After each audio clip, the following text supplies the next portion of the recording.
అలా ఒక కొండ మండింది పాత నిబంధన కాలంలో. చివరి చూస్తే యోహాను ఒక మనిషి కూడా అలా మండుతూనే దేవుని కొన్నాడు. నిర్గమ కన్నా 3వ అధ్యాయంలో ఒక పదం మండింది. నిర్గమ 34 ఒక కొండే మండుతూ ఉంది. యోహాను ఎదురుకొచ్చి ఒక మనిషి మండుతున్నాడు. దేవుని బిడ్డలారా, మండాలి. మనం దేవుని కొరకు మండుతూ ఉంటేనే మనం లోకంలో ప్రకాశించగలుగుతాం. లోకంలో జ్యోతుల వల్ల మీరు ప్రకాశించండి అన్నాడు కదా. చిన్న సేవకుడు నా కుమారుడు మంచి బలంగా వాడబడుతున్నాడు. పొయ్యి మీద మండుతున్న గిన్నె మీద ఏగలు ఎందుకు వాలో? ఆ పక్కన పెడుతూ అరగంటకు గరగంట అన్ని వాళ్తా ఉంటాయి. వేడి ఉన్నంతసేపు ఎప్పుడు వాళ్ళ బాబు నీ మీద అంటాడు.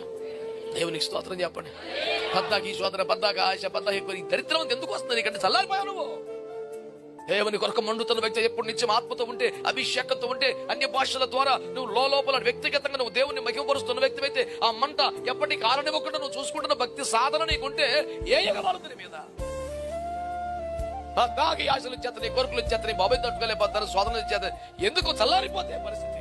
ఇంకెలా మహిమపరుస్తు? ఇంకొక ఛాన్స్ ఏముంది? ఇంకొక ఆధారం నువ్వే వచ్చి వెళ్ళిన మీదకి.